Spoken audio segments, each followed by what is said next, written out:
জনরব media, জনতার কথা বলে। নমস্কার, জনরব মিডিয়া থেকে শুক্লা গাঙ্গুলি। কলকাতা প্রেস ক্লাব ৮১তম জন্মদিন পালনের পর কলকাতা প্রেস ক্লাবের কমিটি প্রতিদিনই কোনো না কোনো সচেতনতার শিবিরের আয়োজন করেছেন। ১৫ই সেপ্টেম্বর কলকাতা প্রেস ক্লাবে সিনি সঙ্গে হাতে হাত মিলিয়ে যে সচেতনতা শিবির সাংবাদিকদের জন্য আয়োজন করেছিলেন তা অনবদ্য। চলুন আমরা আস্তে আস্তে সেমিনারে প্রবেশ করি। সেটি হলো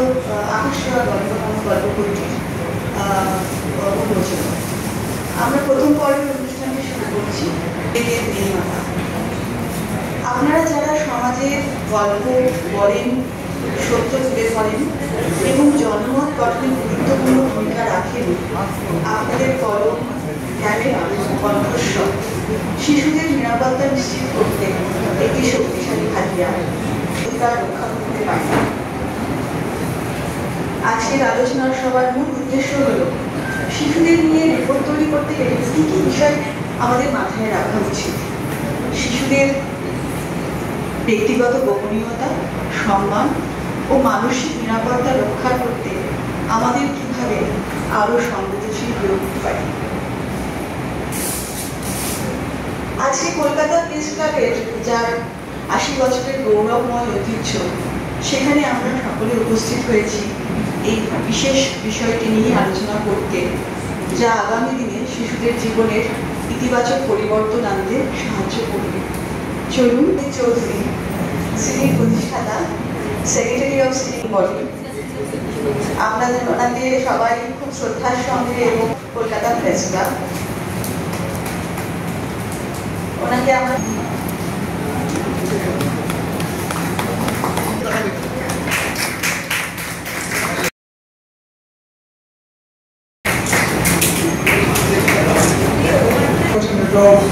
আনন্দের ব্যাপার।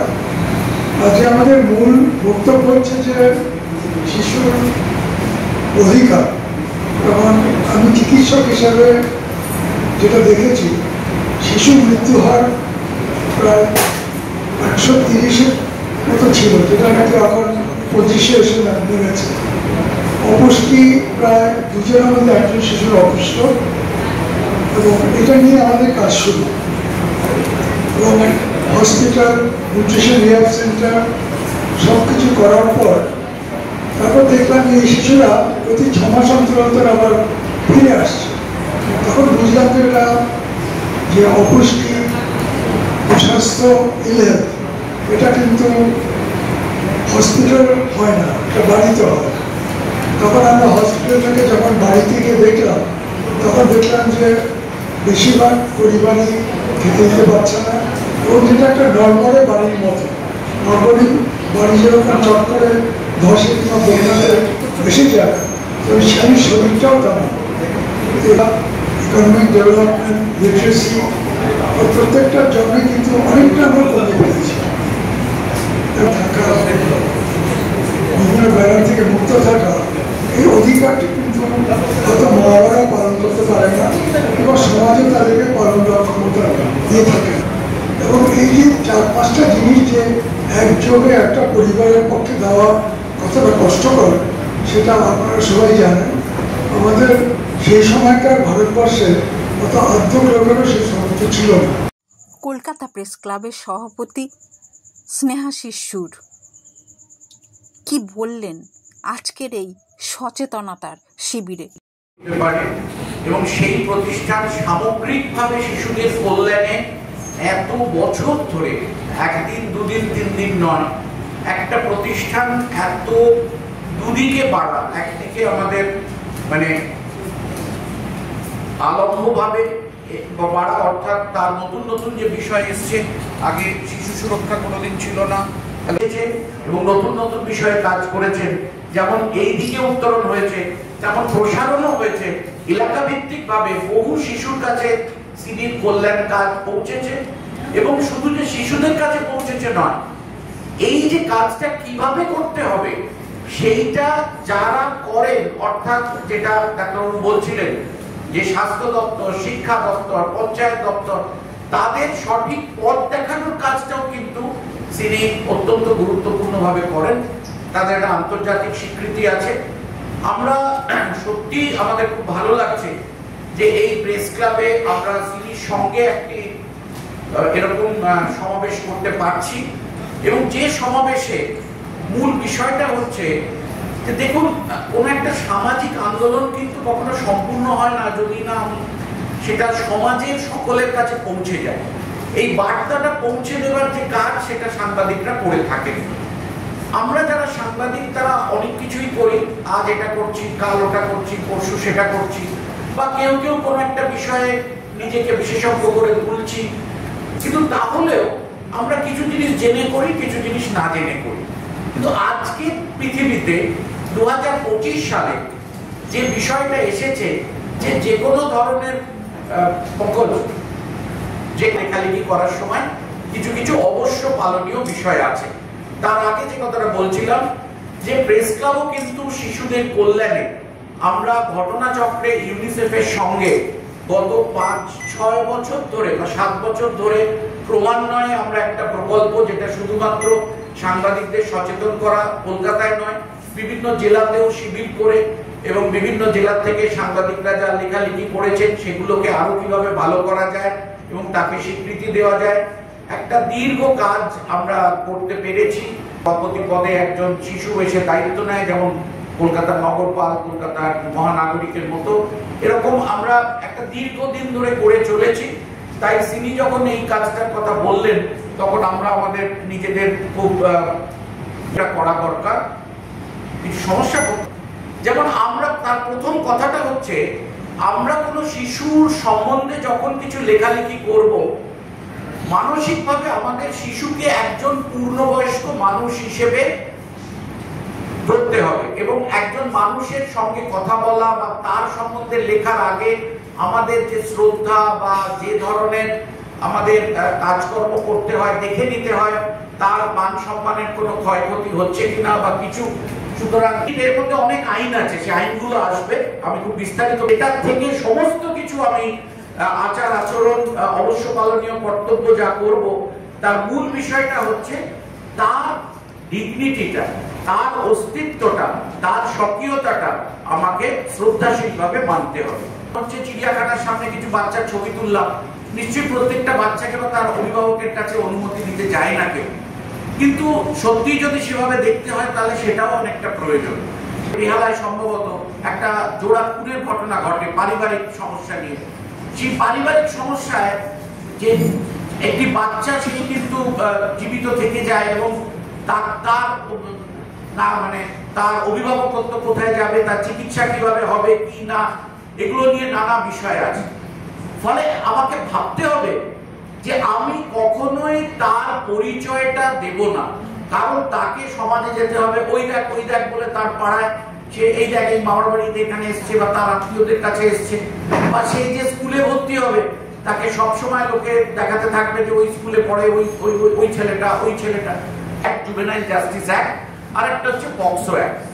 এই পক্সো অ্যাক্ট এবং যে অ্যাক্ট, এটা নিয়ে বিস্তারিত আমি জানি না, সপ্তর্ষি তুই বলবি এটা নিয়ে? তো একটা যেমন 498টার মিসইউজ শুরু হয়েছিল এবং আদালত সেখানে কিছু কিছু নির্দেশনা দিতে বাধ্য হয়।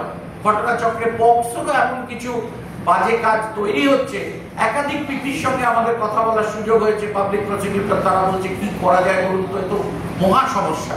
আমি সেগুলো নিয়ে আসছি না, সব জিনিস সচেতনতা বাড়াবার চেষ্টা করা হয়েছে।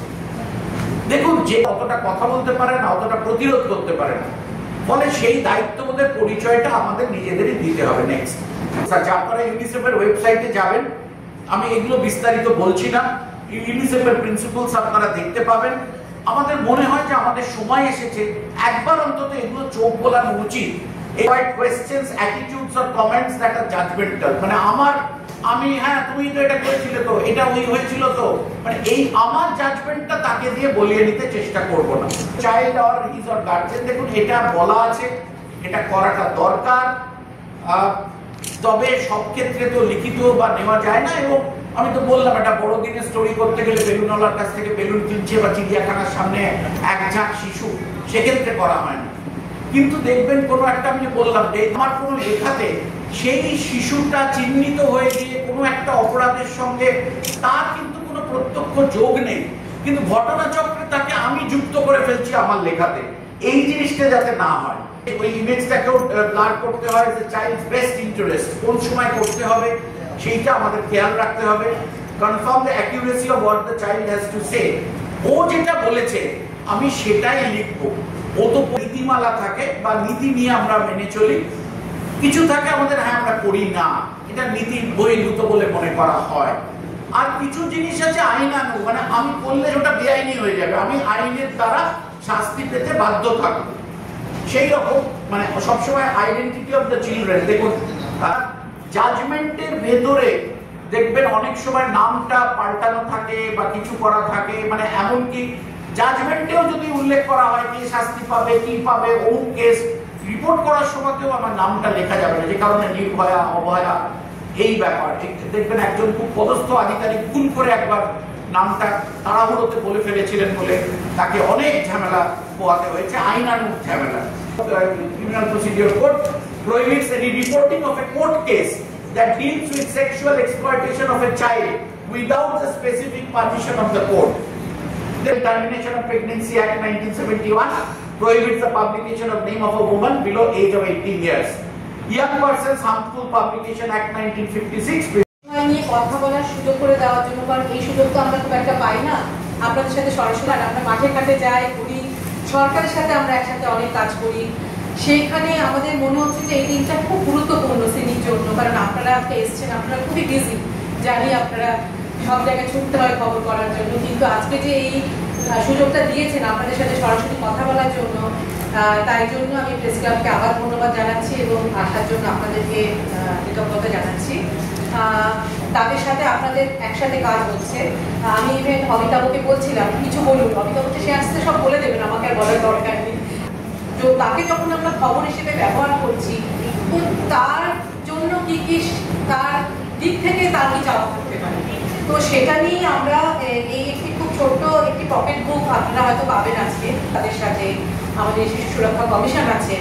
আমাদের যেটা মনে হয়েছিল, আমরা যখন গ্রামে গঞ্জে করছি কিন্তু আমাদের ক্ষমতা খুব সীমিত, আমরা কাজ করছি সরকারের সাথে এবং কয়েকটি জায়গায় আমরা পৌঁছতে পারছি, কিন্তু আপনারা আপনারা একদম লাস্ট মাইল, আমি যেটা বলি, আপনারা কিন্তু পৌঁছে যাচ্ছেন আপনাদের খবর নিয়ে, লোকে আপনাদের কথা শুনছে পড়ছে। সুতরাং আপনারা যত এই ধরনের সংবেদনশীল হবেন, বা আপনারা জানি আপনারা সংবেদনশীল, আমার বলা হয়তো ঠিক না, কিন্তু যত এই যে অ্যাক্টের কথা বললেন বাবু, এগুলো যতটা আর কি আমরা মাথায় রাখবো আমার মনে হয়, তাহলে হয়তো অনেক বেশি পরিমাণে এই যে কথাগুলো যেটা আমাদের ডক্টর চৌধুরী বললেন যে শিশু বান্ধব সমাজ, সেটা কি, সেটি এমন একটি সমাজ যেখানে শিশুরা কিন্তু কোনো রকম হার্ম ছাড়া, তারা কোনো রকম অসুবিধে ছাড়া তারা মনে করবে, অর্থাৎ সমস্ত কিছু তাদের ফ্রেন্ডলি হবে, সেটা তাদের। কলকাতা প্রেস ক্লাবের সম্পাদক কিংশুক প্রামাণিক কি বললেন, চলুন আমরা শুনে নিই। একটা বছর ধরে আমাদের নিজেদের যেসব ক্লাবের কর্মসূচিগুলো আছে তার বাইরে এই ধরনের অনেক সামাজিক কর্মসূচি করি। সোশ্যাল ওয়ার্কের মতো অনেক কর্মসূচি আছে যেগুলো আমরা করি, সমাজের সচেতনতার জন্য যেগুলো প্রয়োজন সেই ধরনের কর্মসূচিকে আমরা মদত করি। এখানে আপনারা শুনলে অবাক হবে যে এখানে প্রতিবন্ধীদের বই মেলাও হয়, প্রতিবন্ধীরা বই লেখে তার মেলাও আমরা হয়। একটা জিনিস আমার যেটা মনে হয়, এই শিশুকে আমরা যেমন কিভাবে বড় করে তুলবো, কিভাবে মানুষ করব, সেটা নিয়ে এখনো আমাদের যেমন অ্যাওয়ারনেসের অনেক অভাব আছে, অনেক প্রতিভা সেই জন্য হারিয়ে যায়, তেমনি আমাদের দেশে এই সাংবাদিকতার ক্ষেত্রেও যে একটি শিশুর যদি সংক্রান্ত কোনো খবর যদি আমরা লিখতে যাই, সেই লেখার ক্ষেত্রেও আমাদের অ্যাওয়ারনেসের অনেক অভাব আছে। বিস্তারিত আপনারা নিশ্চয়ই এই বিষয়টি নিয়ে আলোচনা করেছেন। যত এই ধরনের কর্মসূচি হবে এই অ্যাওয়ারনেসগুলো আরো বাড়বে। বই প্রকাশের মাধ্যমে অনুষ্ঠানের সমাপ্তি ঘটে। আপনারা দেখছেন জনরব মিডিয়া। আবার আসছি অন্য কোনো খবর।